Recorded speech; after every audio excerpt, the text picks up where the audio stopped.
Si te contara que existió un lugar en México donde mujeres eran engañadas, retenidas contra su voluntad y explotadas hasta desaparecer del mapa, quizás pensarías que suena demasiado brutal para ser cierto, pero lo fue. Este es el caso de las Poquianchis, 4 hermanas que operaron una red de abuso, control y muerte durante años, ocultas detrás de una aparente normalidad que nadie quiso cuestionar a fondo. ¿Qué tan fácil es encerrar una verdad cuando nadie está dispuesto a mirar? ¿Qué tan lejos puede llegar la crueldad cuando se vuelve cotidiana? En esta historia no hay alivio, solo preguntas incómodas y un silencio que duró demasiado tiempo. Porque lo más perturbador no es solo lo que ocurrió, sino cuántas veces pudo haberse evitado y no se detuvo.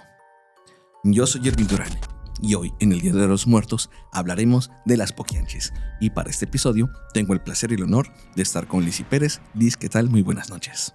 Hola Irving, buenas noches a todos. Gracias por estar viendo este nuevo episodio. Ojalá les guste, que es una historia bastante interesante y relevante de la época de los años 70. Más que nada comienza un poco desde los años 50 y se desglosa hasta los años 70, porque la red de prostitución fue muy grande y duró muchísimo tiempo.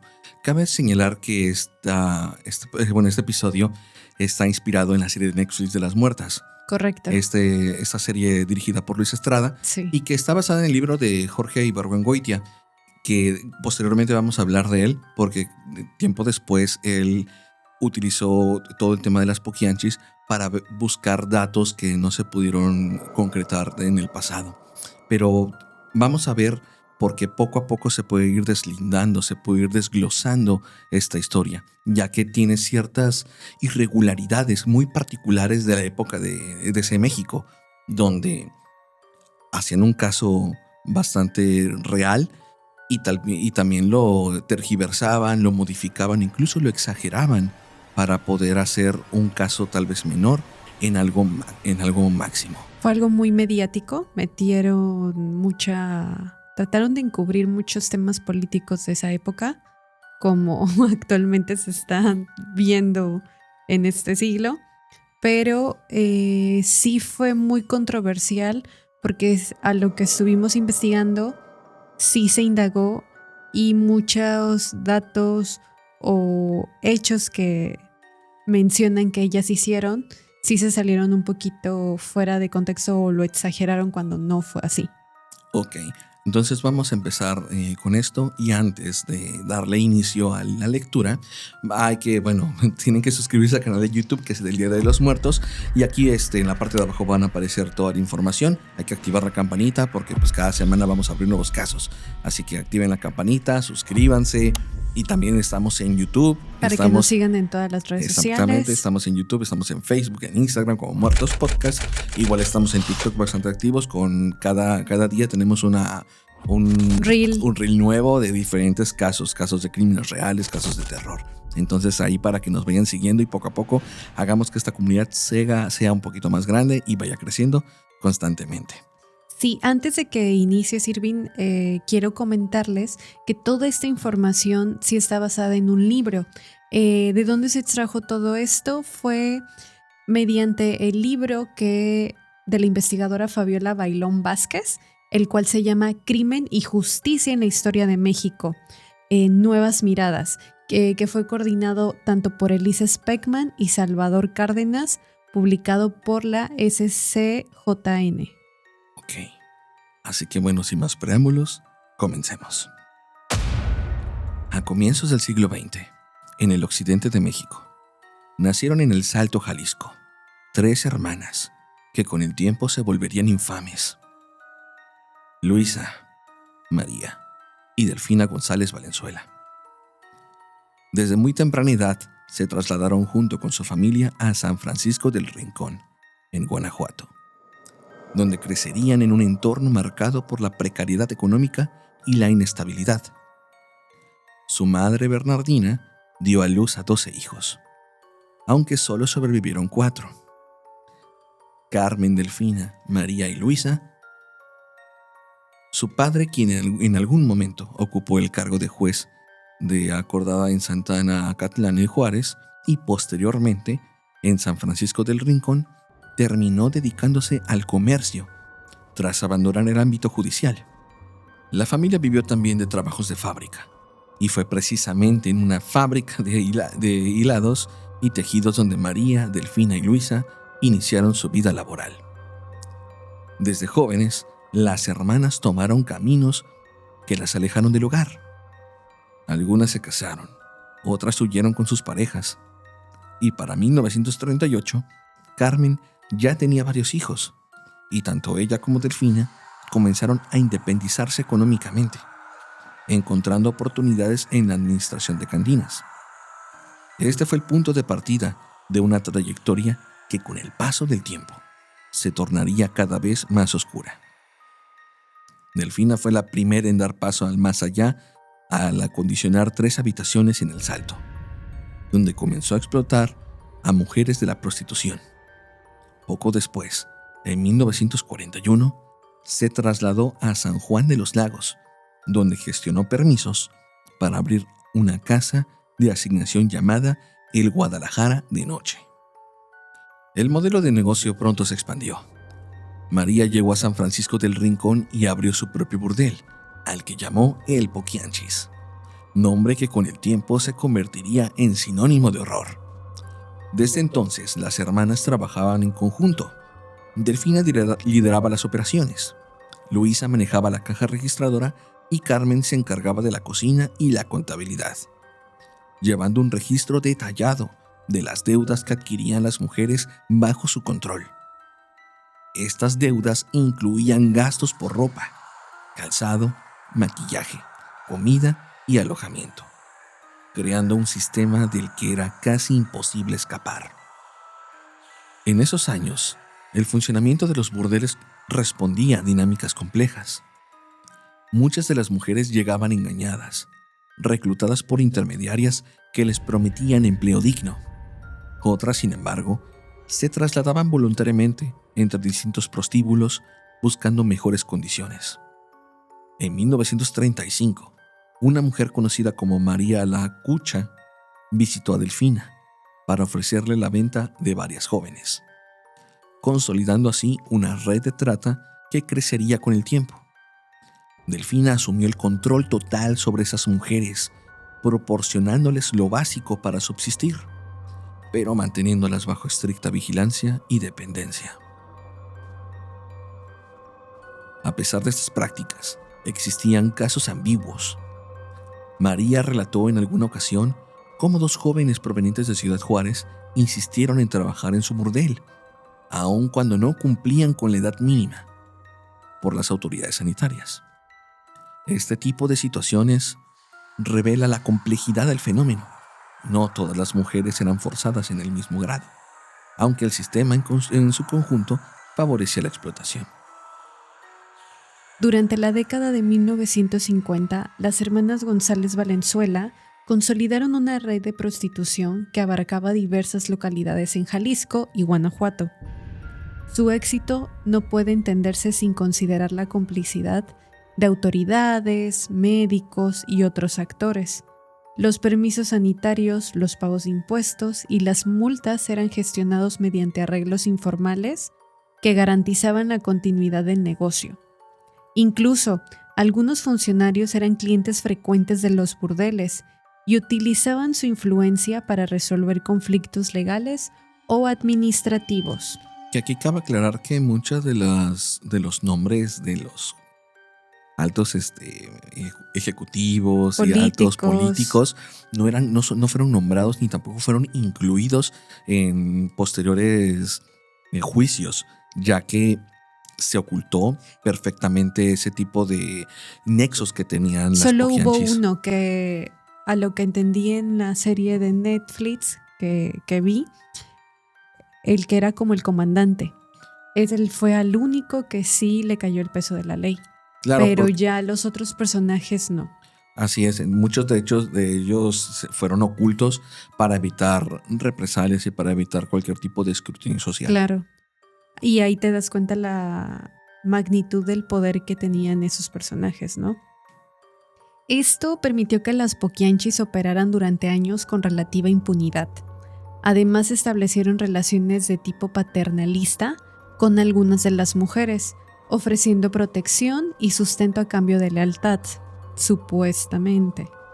En ciertos casos, estas relaciones derivaban en vínculos simbólicos como el compadrazgo. Sin embargo, esta aparente estabilidad ocultaba una realidad de violencia constante. Muchas mujeres eran golpeadas, abusadas sexualmente y sometidas por el chofer de la organización, que se llamaba Francisco Camarena. El equilibrio comenzó a romperse a inicios de la década de 1960.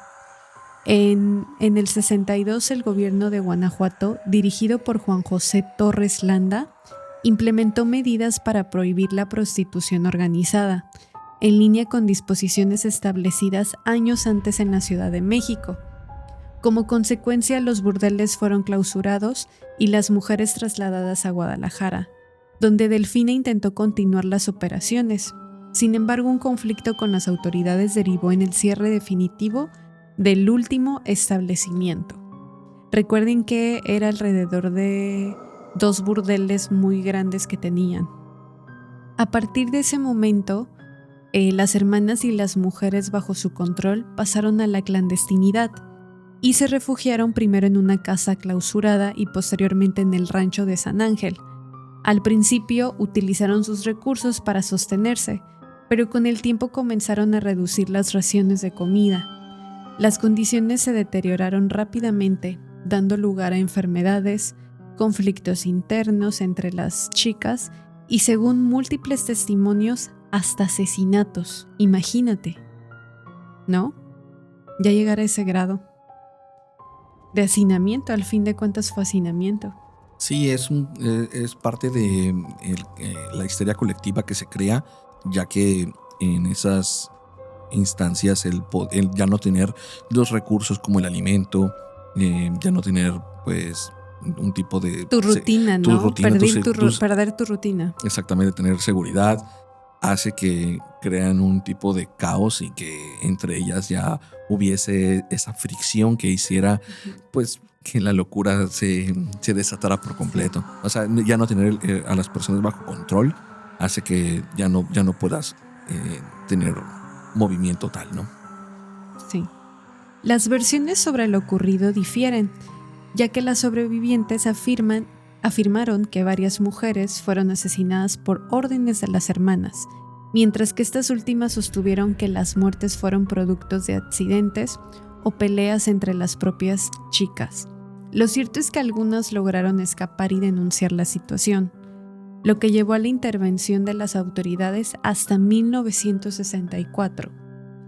Este descubrimiento fue impactante. 11 mujeres fueron rescatadas y se encontraron indicios de múltiples asesinatos, con cuerpos enterrados tanto en la casa de Guanajuato como en el rancho. El caso captó la atención nacional, amplificado por la prensa sensacionalista, especialmente por la revista Alarma, que convirtió la historia en un fenómeno mediático. Aquí es donde entra la prensa. Claramente es una exageración completamente, ya que cuando tienen en el radar a esas personas, obviamente ellos tienen que vender. Claro. Y utilizan todo tipo de triquiñuelas para poder hacer tan sensacionalista, amarillista, pones en evidencia los casos más horrorosos de... No, o se inventan información, ¿no? Exactamente, digo, es entre que sí se inventó y en realidad... Sí, porque mencionaban que eran muchos cuerpos y no fueron tantos los que encontraron. Obviamente tenían que vender, entonces sí. era parte del argumento el poder captar la atención. Sí. Igual esto también sirvió como una especie de caja de Pandora. Desde luego. El gobierno también, al no oponer resistencia, ya que ellos también podían decir, ¿sabes qué? Aquí esto no se puede exagerar, dijo carta abierta para que la prensa hiciera y deshiciera. Entonces sí hay un complot indirectamente, vamos a decirlo de esa forma. Posiblemente.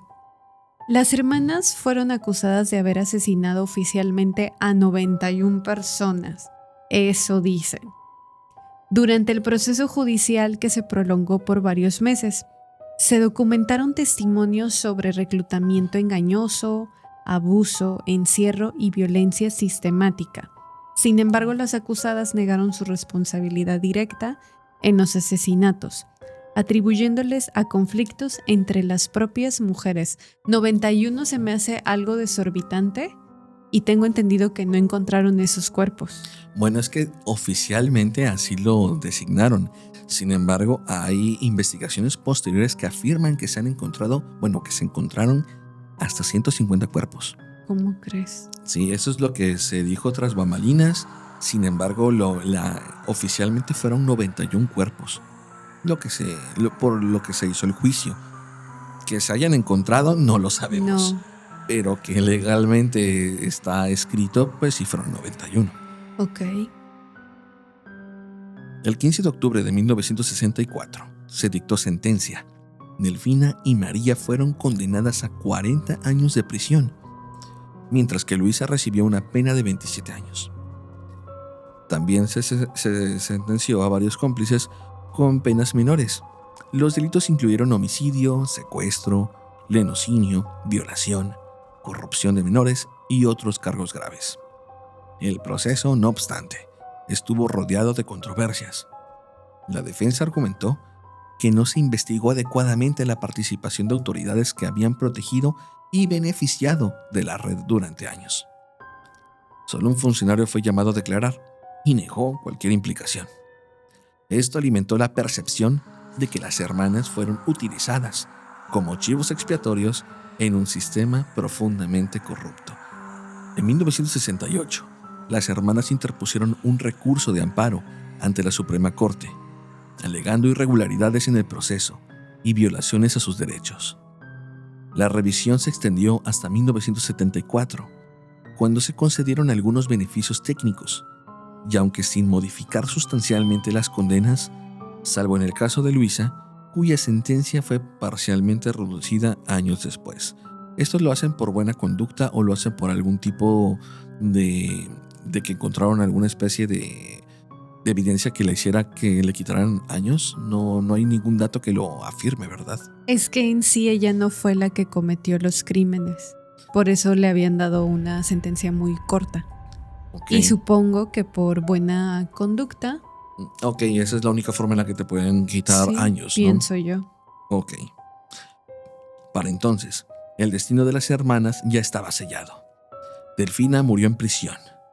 Luisa perdió sus facultades mentales y María continuó cumpliendo su condena. El caso quedó inscrito en la memoria colectiva como uno de los más oscuros en la historia criminal mexicana. Sin embargo, con el paso del tiempo, surgieron voces críticas que cuestionaron la versión oficial. El escritor Jorge Ibargüengoitia Sin embargo, con el paso del tiempo, surgieron voces críticas que cuestionaron la versión oficial. El escritor Jorge Ibargüengoitia, al revisar el expediente judicial, señaló inconsistencias, exageraciones mediáticas y fallas en la investigación. Según su interpretación, el caso reflejaba no solo la brutalidad de las acusadas, sino también la corrupción de un sistema que permitió durante años la explotación y luego buscó deslindarse de toda responsabilidad. Esto ya va más allá de, por ejemplo, en el caso de la serie de Las Muertas, donde se explica a detalle todo lo que el escritor Jorge Ibargüengoitia plasmó en sus investigaciones. Luis Estrada habla de todas las investigaciones que hace Jorge y da un contexto distinto del caso de las Poquianchis, ya que se exagera en su explicación, en su dictamen y posteriormente en su juicio para poder darle los años que corresponden con los muertos o las muertas en este caso, que se estipularon. Tal vez que no fueron las que se habían nombrado con anterioridad.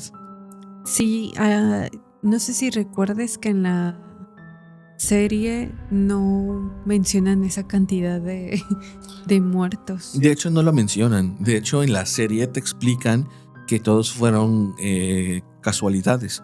Muchas de las chicas se peleaban entre ellas, se peleaban por comida, se peleaban por ropa. De hecho, una muere por circunstancias de que también se enfermó. Se enferman, abortos clandestinos, Sí. negligencias. Muchas de esas circunstancias fueron ahora sí que provocadas por las mismas chicas.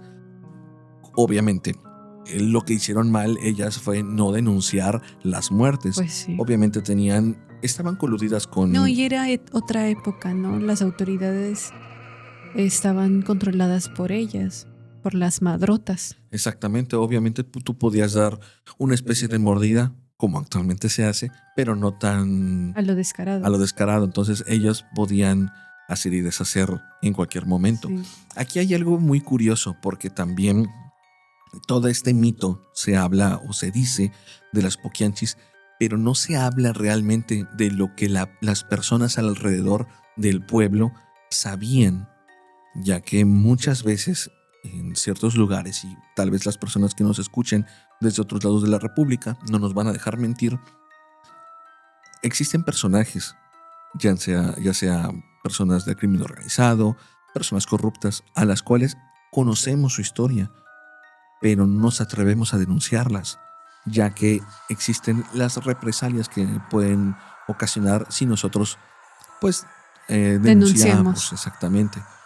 En esos años siento que era más probable que si tú denunciabas, se podía saber quién lo había hecho. Pueblo chico, infierno grande. Más esos poblados que la misma autoridad estaba coludido con toda esa maña.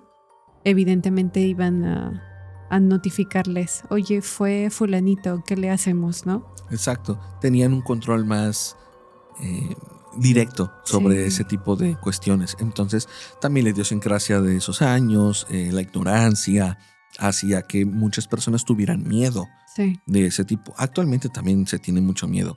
De hecho, no muchas personas se atreven a hacer ese tipo Pero ya tenemos al alcance un celular, tenemos internet y grabas, subes algo y ya lo haces noticia. Sí, el escrutinio social es más evidente. Sí. Antes no teníamos esos recursos, entonces era más improbable que el hecho de denunciar a una persona sea algo tan efectivo. Uh-huh. El hecho de que te lo denunciaras no garantizaba que fuera culpable, pero sí se sabía, sobre todo en el pueblo, que las poquianchis tenían ciertas actividades ilícitas que eran fuertemente cubiertas por las autoridades. Tal vez la policía local, uh-huh. la policía militar de los alrededores, algún presidente municipal de ese momento, e incluso altos mandos políticos. ¿Y por qué lo digo? Porque muchos yo creo que también iban a los mismos burdeles donde se practicaban obviamente la red de prostitución, ¿no? Pues yo creo que también era de la época la forma más común y mexicana de irse a distraer un rato, ¿no? Sí, en el tema de que el machismo estaba muy, muy puro, consolidado, eran los lugares por excelencia. De hecho, no se permitía la entrada a mujeres. Uh-uh. Bueno, mujeres clientas. Sí, no ibas a ver una mujer ahí. Exactamente. De hecho, en muchos de los bares de las ciudades y de ciudades importantes no se permitían mujeres.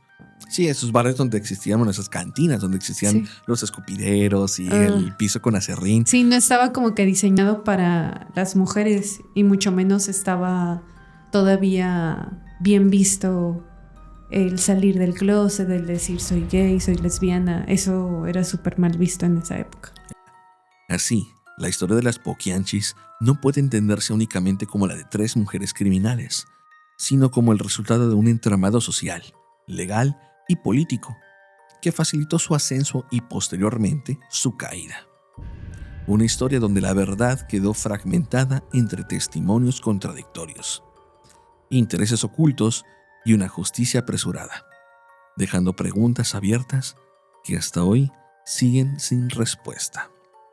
Y este caso es bastante controversial porque se le dio mucho auge y mucha visibilidad en los periódicos. Bueno, como hemos comentado en el periódico Alerta, que es... Alarma, que es muy famoso por hacer este tipo de sensacionalismo, de amarillismo. Es amarillista ese periódico, ¿no? Exacto. De hecho, se le da que luego ponen fotos muy explícitas. Sí, no. Entonces ellos juegan con ese tipo de morbo e hicieron que esto se hiciera técnicamente viral en esos años. Sí. Así que el caso, aparte de tener tintes de ocultamiento de información, tiene tintes de morbo, tiene tintes de prostitución, tiene tintes de... No, una red de trata ahí descubrieron, ¿no? Incluso trata de menores. Da todos los aspectos para que pueda ser Sí. súper viral en esos años. Qué triste. Y se volvió tan popular que, pues bueno, se conoció a nivel nacional e internacional.